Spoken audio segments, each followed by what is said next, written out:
नमस्कार प्रिय दर्शकों, एक बार फिर आपका स्वागत है हमारे YouTube चैनल में। प्रिय दर्शकों, आज फिर एक नया वीडियो, एक नई कहानी लेकर के हम हाजिर हुए हैं। प्रिय दर्शकों, आज की जो कहानी है, आज का जो प्रसंग है, यह बड़ा ही मोटिवेशनल है, बड़ा ही ज्ञानवर्धक है।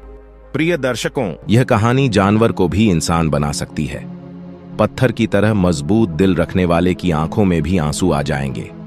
जिस गरीब आदमी को सेठ ने अपने महल के सामने एक रात्रि के लिए आश्रय नहीं दिया, उस गरीब आदमी ने सेठ के साथ कौन सा व्यवहार किया, इस कहानी से समझते हैं दोस्तों। यह कहानी बड़ी ही शिक्षाप्रद, महत्वपूर्ण और ज्ञानवर्धक है। प्रिय दर्शकों, इस विषय की जानकारी एक कथा के माध्यम से मिलेगी। यह सच्ची घटना पर आधारित कथा है, इसलिए इस वीडियो को अंत तक अवश्य देखना। प्रिय दर्शकों, अब विलंब न करते हुए चलो कथा का आरंभ करते हैं। प्रिय दर्शकों, किसी नगर में एक बहुत धनी व्यापारी रहता था। उसके पास इतना धन था कि अपने रहने के लिए उस व्यापारी ने कई महलनुमा घर बना रखे थे। सेठ की सेवा के लिए उसके पास कई नौकर चाकर और कई तरह की सुख सुविधाएं थीं। यदि सेठ को एक महल से दूसरे महल तक जाना होता तो वह घोड़े पर चढ़ करके जाता था। सेठ का व्यापार पूरे सिंध प्रांत में फैला हुआ था और इसी कारण से उसे बहुत बार यात्राओं पर निकलना पड़ता था। परंतु सेठ इस व्यापारिक यात्राओं पर अकेला ही जाता था। किसी भी नौकर और अपने साथ किसी अन्य आदमी को लेकर के वह सेठ नहीं जाता था। इन यात्राओं के दौरान उसे कई बार घने जंगलों में होकर के निकलना पड़ता था और कई सराय में उसे रुकना पड़ता था। सेठ को अपने किसी भी नौकर पर विश्वास नहीं था, इसीलिए हमेशा वह सेठ अकेला ही यात्रा करने के लिए निकलता था। इसी तरह सेठ के दिन बीत रहे थे। एक बार की बात है, रात के समय वह सेठ अपने महल से सामने एक दिन टहल रहा था कि उसके सामने से एक बूढ़ा व्यक्ति आता हुआ दिखाई दिया। उस बूढ़े व्यक्ति के कपड़े बहुत ही फटे पुराने थे। सिर पर वह गठरी को लादे हुए थे। जैसे ही उसने सेठ को देखा, उस बूढ़े आदमी ने जो गठरी उसके सर पर रखी हुई थी, उसे उठा करके धरती पर रख दिया और सेठ को प्रणाम करते हुए कहने लगा, श्रीमान जी, मैं बहुत थक गया हूं। यदि आप आज्ञा दें तो यहां रात काट लूं। उस बूढ़े व्यक्ति की बात को सुनकर के सेठ ने कहा, यह मेरा महल है, कोई धर्मशाला नहीं है। बूढ़ा व्यक्ति कहने लगा कि मैं केवल आपकी घुड़साल के बाहर ही पड़ा रहूंगा और सुबह होते ही यहां से मैं चला जाऊंगा। सेठ ने कहा, परंतु यहां तुम्हारी देखभाल कौन करेगा? उस बूढ़े व्यक्ति ने कहा कि मुझे किसी भी चीज की कोई आवश्यकता नहीं है, इसलिए देखभाल की कोई जरूरत नहीं है। सेठ ने कहा कि हमें क्या मालूम है कि तुम कौन हो? एक मनुष्य हमें रात भर के लिए तुम्हारी रखवाली के लिए यहां पर लगाना पड़ेगा। उस बूढ़े व्यक्ति ने कहा कि क्यों महाराज, ऐसा क्यों करना पड़ेगा आपको? सेठ ने कहा कि वह इसलिए करना पड़ेगा कि रात को तुम कोई वस्तु उठा करके यहां से निकल ना जाओ।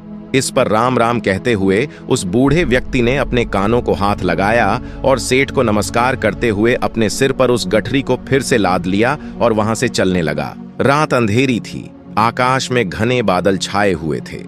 कभी कभी कुछ बूंदा बांदी भी होने लगती थी। आंधी आने का डर था। वह बूढ़ा व्यक्ति बुरी तरह से थक चुका था। उसके हाथ पैर काम नहीं कर रहे थे। उसका चलना फिरना कठिन था। परंतु सेठ के इन कट शब्दों ने उसे ऐसा घायल कर दिया था कि उसे अब उस नगर के किसी भी शहरी के पास जाकर के विश्राम करने का विचार छोड़ दिया था। जोरों की बरसात होने लगी। जिस तरह रात का अंधकार बढ़ता जा रहा था, उसी तरह से बूढ़ा भी अपने सर पर गठरी को लादे हुए आगे चला जा रहा था। समय बीतता गया।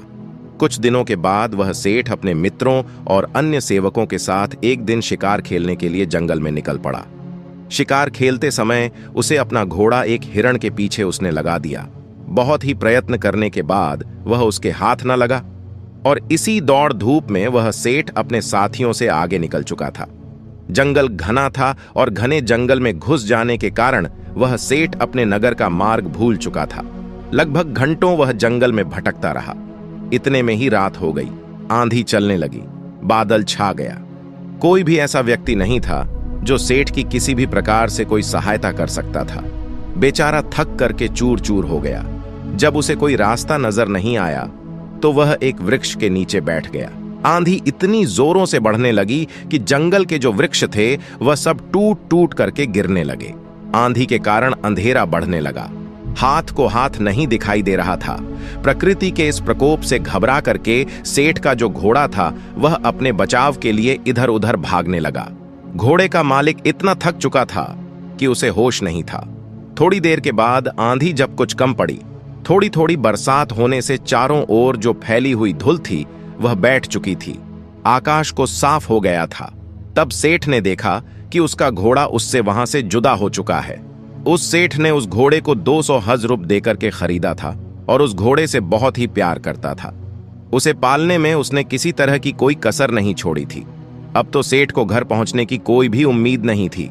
कहते कि सवेरा होने के आसपास रात का अंधकार बहुत बढ़ जाता है और इसी तरह आशा और सूर्य की किरणों के पहुंचने से पहले निराशा और दुख का अंधेरा भी बहुत अधिक हो जाता है।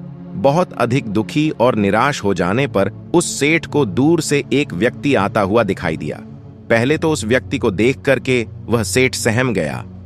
कहीं यह कोई व्यक्ति चोर या डाकू न हो जो उसे आकर के उसे लूट ले।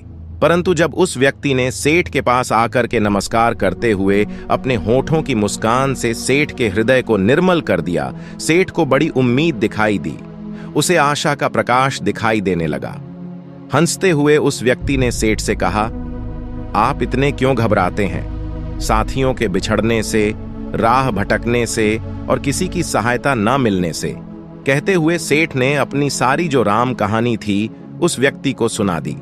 उस व्यक्ति ने जब सेठ की कहानी सुनी तो उसको सेठ पर दया आ गई और वह सेठ को लेकर के अपनी झोपड़ी में चला गया। वहां जाकर उसने बताया कि वो अपने पिता के साथ रहता है। जो भी रूखा सूखा भोजन हम लोग खाते हैं आप भी खा लेना और यहीं पर रुक करके विश्राम कर लेना। सेठ ने कहा कि परंतु मेरे घोड़े का क्या होगा? उस व्यक्ति ने कहा, सुबह होने से पहले मैं आपके घोड़े को किसी भी तरह से ढूंढ लूंगा। सेठ ने कहा कि वो कैसे ढूंढोगे तुम? बड़ा घना जंगल है, इतनी अंधेरी रात है, तुम कैसे ढूंढ सकोगे? उस व्यक्ति ने कहा कि मैं इस जंगल के कोने कोने से परिचित हूं। सेठ ने कहा, तो क्या तुम मेरे साथियों को भी ढूंढ सकोगे? उस व्यक्ति ने कहा, यदि वे इस जंगल में हुए तो मैं अवश्य ही उन्हें ढूंढ निकालूंगा। इस उत्तर को सुनकर के उस अमीर सेठ को बड़ा ही संतोष हुआ। उसके मन में बड़ी उम्मीद जगी और इस तरह से वह सेठ पूरी तरह से निश्चिंत हो चुका था। वह अब भी सोया नहीं था कि उस व्यक्ति ने सेठ के सामने एक दूध का कटोरा ला करके रख दिया। सेठ ने कहा कि यह क्या है महाशय? उस व्यक्ति ने कहा कि सेठ जी, यह हमारी बकरी का दूध है। सेठ ने कहा कि तुम्हारे पास कितनी बकरियां हैं?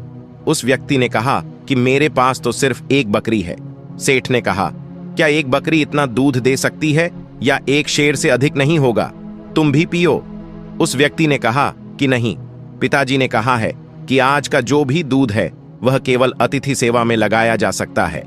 आज हम लोग दूध नहीं पिएंगे। सेठ ने कहा कि ऐसा क्यों?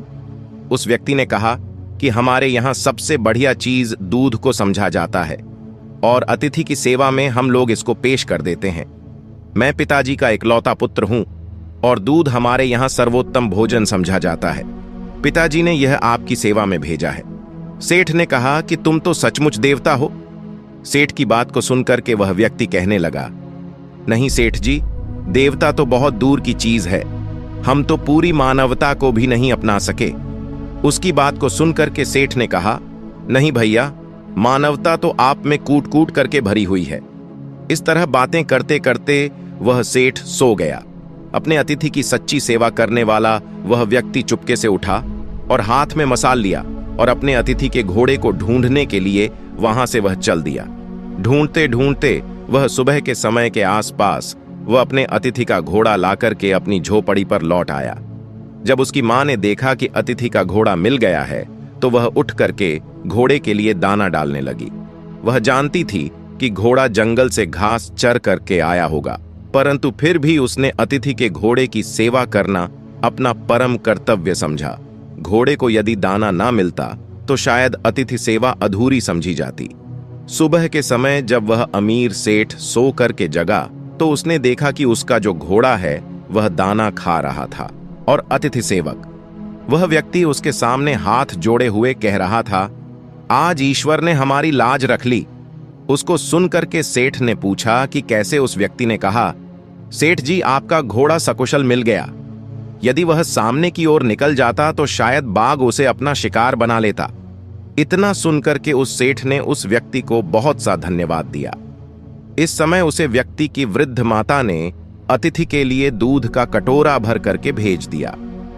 दूध पी लेने के बाद सेठ ने घर लौटने की इच्छा प्रकट करते हुए कहा, मैं तुम्हारे पिताजी से मिलना चाहता हूं। वह नवयुवक अपने पिता को बुलाने के लिए गया। उसके पिता बिस्तर पर लेटे हुए आराम कर रहे थे।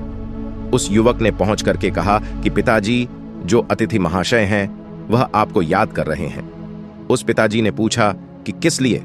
पुत्र ने कहा कि वे जाना चाहते हैं। पिता ने कहा, उनसे कहो कि कुछ दिन और ठहरे। पुत्र ने कहा कि मैंने कहा था, परंतु वह नहीं मानते। पिता ने कहा, अच्छा तो उन्हें उनके घर तक छोड़ करके आओ। पुत्र ने कहा, जाने से पहले वह आपके दर्शन करना चाहते हैं। पिता ने कहा, बेटा अच्छा तो यही होगा कि मैं उनसे ना मिलूं। पिता की इस तरह की बात को सुनकर के पुत्र को कुछ आश्चर्य हुआ।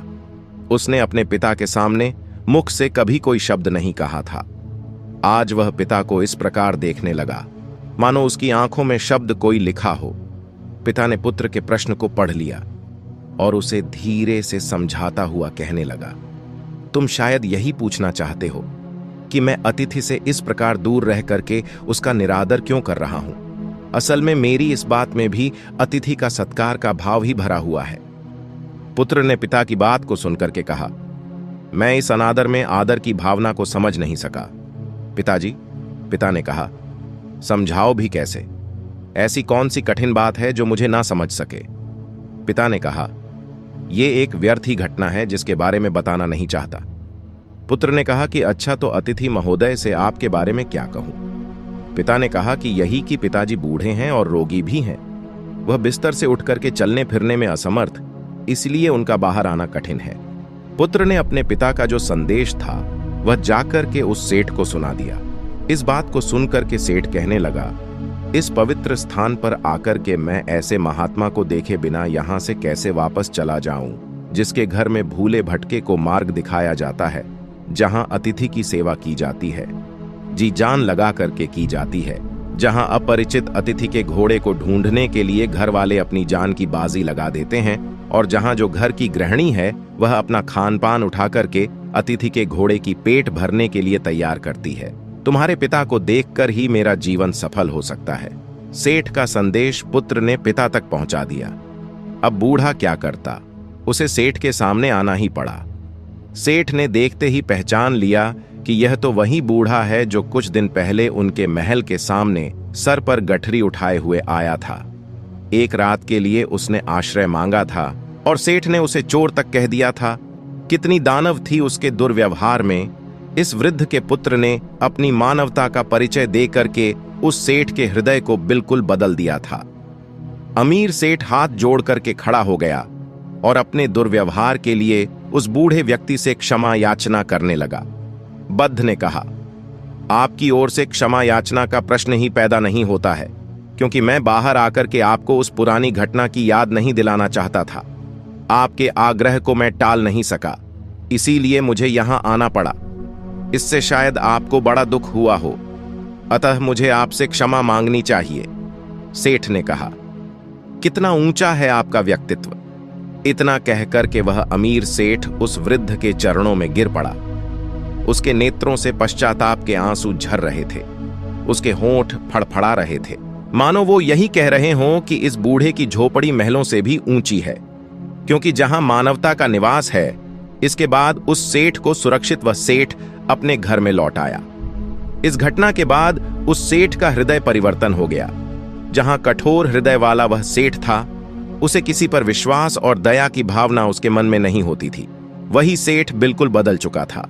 अब वह दीन और दुखियों की सेवा करता और उसके द्वार पर आने वाले जो भी अतिथि थे उनका पूरा स्वागत सत्कार करने लगा।